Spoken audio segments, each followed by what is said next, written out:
and welcome to my YouTube channel Empower English Grammar. Today now we discuss about the uses of since and for. आज हम लोग since and for के use के बारे में ही बात करेंगे. So now since is always used followed by time that refers to a specific point of time. First we have to know, सबसे पहले हमें ये जानना जरूरी है कि point of time, exact time, starting time. ये जानना है कि since and for का point of time, exact time और starting time.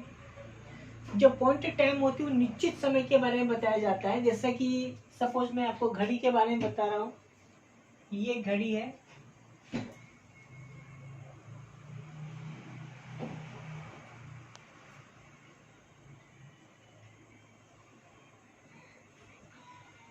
तो घड़ी के जैसे 2 बज रहा है, इसमें 2 o'clock हो रहा है. 2 o'clock जो घड़ी के कांटा के जो समय जो दिया हुआ रहता है, जैसे 2 o'clock, 3 o'clock, 4 o'clock, 5 o'clock, 5:30, 6:30, जो ये टाइम यदि दिया हुआ रहता है, नेम ऑफ टाइम, तब हम लोग क्या यूज करेंगे? Since. Then we uses since. 4 PM, 3 o'clock. Suppose for example कि I have been playing cricket 3 o'clock. मैं 3 बजे से क्रिकेट खेल रहा हूँ. तो 3 बजे से ये इसका क्या हो गई? Exact time.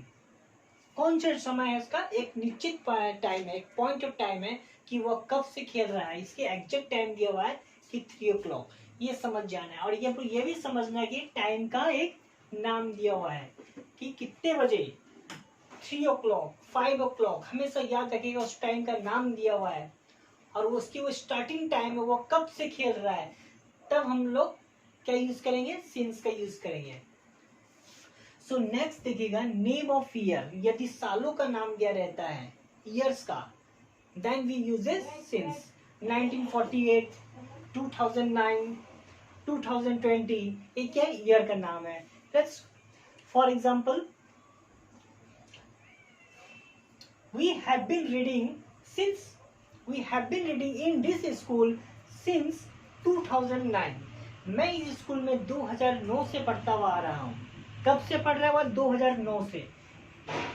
इसे मेंशन किया हुआ है. पॉइंट ऑफ टाइम, ये क्या है? पॉइंट ऑफ टाइम और एक टाइम का नाम है. सॉरी, ये ईयर का नाम दिया हुआ है. ईयर का नाम है ये. तब ये हम लोग समझ जाना है कि सिंस का ही यूज होगा. नेम ऑफ डेज, दिनों का नाम यदि दिया रहता है, यदि जैसे मंडे, ट्यूसडे, सैटरडे के आगे भी हम लोग सिंस का ही यूज करेंगे. Name of month, January, February, since January, since February. ये अभी आता है, मंथ का नाम आता है, तो हम लोग क्या करेंगे? सिंस का यूज करेंगे. फिर आगे morning, evening, midnight, childhood, yesterday, last Monday में भी क्या यूज किया जाएगा? सिंस का यूज किया जाएगा. मॉर्निंग, सुबह से वर्षा हो रही. It has been raining since morning. कब से हो रही है? सुबह से. ये कौन सा पॉइंट ऑफ टाइम है? ये है पॉइंट ऑफ टाइम. एक निश्चित समय है, उसमें एक एग्जैक्ट टाइम दिया हुआ है कि वर्षा कब से हो रही है, सुबह से हो रही है. तब हम लोग क्या करेंगे? सिंस का यूज करेंगे. इवनिंग, शाम से. कब से? मध्य रात्रि, मिडनाइट से. चाइल्डहुड, बचपन से. मैं बचपन से ये करते आ रहा हूँ, मैंने ये जीवन की अवस्था को बताने के लिए भी हम लोग सिंस का यूज करते हैं. यस्टरडे, कब से? कल से. लास्ट मंडे, गया सोमवार से मैं इसे कर रहा हूँ. Last Monday. तो ये सब भी हम लोगों का क्या यूज करेंगे? सिंस का यूज करेंगे. तो उसी तरह आपको ये समझ जाना है. और नेक्स्ट आता है कि फॉर का यूज. इसमें क्या होता है कि इसमें पॉइंट ऑफ टाइम क्या रहता है, जबकि इसमें टाइम काउंट. फॉर का use, for is use for a period of time और particularly length of time and also durations of time. देखिएगा कि यदि हम ड्यूरेशन टाइम की बात करते हैं, तब टाइम का काउंटिंग होता है. तो टाइम का यदि काउंटिंग होता है, तब हम लोग क्या यूज करते हैं? फॉर का यूज करते हैं. टाइम की यदि काउंटिंग होगा तो हम लोग फॉर का यूज करेंगे. फॉर एग्जाम्पल, यहाँ देखिएगा, कि 2 सेकेंड, 5 सेकेंड, 5 मिनट, 3 आवर्स। यहाँ पर क्या हो रहा है, इसमें टाइम का काउंट हो रहा है। 5 days, 5 months, 4 years, 1 days, 2 days, 3 days, 5 months, 2 months, 6 months में टाइम की काउंटिंग हो रही है। एक ड्यूरेशन ऑफ टाइम है, एक अवधि है। 4 ईयर्स, 3 ईयर्स, 5 ईयर्स, ये भी एक क्या है, टाइम का काउंटिंग हो रहा है इसमें।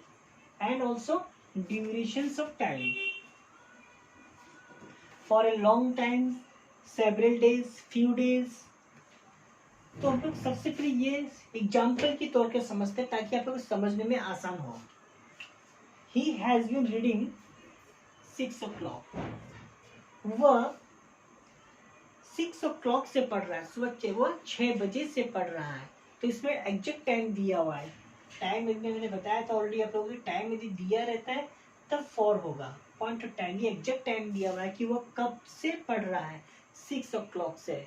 स्पेसिफिक पॉइंट ऑफ टाइम दिया हुआ है, तब हम लोग सिंस का यूज करेंगे।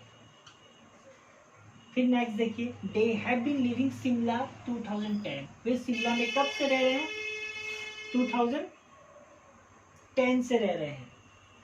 तो 2010 इसमें क्या दिया हुआ है, नेम ऑफ ईयर मैंने बताया था, यदि सन नेम ऑफ ईयर दिया रहता है तब फॉर का यूज किया जाता है, और सॉरी सिंस का यूज किया जाता है। सो नेक्स्ट देखिए, I have been learning computer 6 month. इसमें 6 मंथ दिया हुआ है। ड्यूरेशन ऑफ टाइम, एक कंप्यूटर सीखने से भी आप लोग का एक इसकी ड्यूरेशन होती है, 3 मंथ, 6 मंथ्स, 1 ईयर। तो ये समय की अवधि 6 मंथ, इस पे काउंटिंग हो रहा है 6 मंथ, 7 मंथ। तो ये समझ जाना है। तो मैंने अभी आप लोगों को बताया कि यदि समय का काउंटिंग होता है देन वी यूजेस 4, तब 4 का यूज करेंगे हम लोग यहाँ पर। फिर नेक्स्ट देखिए, she has been learning English grammar 2 years. इसमें भी समय का काउंटिंग हो रहा है ईयर का, 1 ईयर, 2 ईयर, 3 ईयर्स, हम लोग 4 का यूज करेंगे। Ram has been writing 3 hours. Ram 3 घंटे से लिख रहा है। कितने घंटे से लिख रहा है, 3 घंटे से, लेकिन इसमें कोई स्पेसिफिक टाइम नहीं दिया हुआ है कि कब से कब तक लिख रहा है, बल्कि इसमें सिर्फ 3 आवर्स दिया जा रहा है। और ये क्या हो रहा है, काउंटिंग हो रही है, जैसे 2 आवर्स, 3 आवर्स, कोई भी हो सकता है। तो हम लोग यहाँ पर 4 का यूज करेंगे। यदि हमें स्पेसिफिक टाइम नहीं दिया हुआ रहता है तब 4 का यूज करेंगे। यदि टाइम दिया हुआ रहता है then we uses since.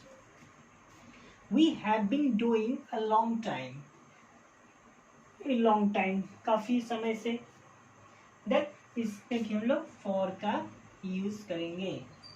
My friend has been sick last Tuesday. मैंने बताया था last Tuesday, last month, last year, इसके रहने से भी हम लोग यहाँ पर 4 क्या यूज करेंगे, 4 का ही यूज करेंगे। ये जानना आपका बहुत जरूरी है। यदि इसमें नीचे समय, इसमें क्या रहता है, पॉइंट ऑफ टाइम दिया हुआ रहता है, जबकि 4 में स्पेसिफिक पॉइंट ऑफ टाइम नहीं दिया रहता है, इसमें सिर्फ काउंटिंग होता है। ये बात आप लोग को जानना बहुत जरूरी है। जैसे मैंने ऑलरेडी बताया कि जैसे 3 आवर्स, 5 आवर्स, लेकिन इसमें समय नहीं दिया हुआ, इसका कब से कब तक नहीं दिया हुआ, सिर्फ दे दिया कि वह कब से 3 घंटे से लिख रहा है। सो ये बात मैं आपको एग्जाम्पल में दिया हूँ ताकि आप लोग को समझ में आसानी से आ सके। सो आई होप, मुझे आशा है कि आप लोग कुछ तक कुछ जरूर समझे होंगे। यदि आपने समझे हैं तो प्लीज लाइक, शेयर, सब्सक्राइब करना ना भूलें। Okay, thank you watching this video.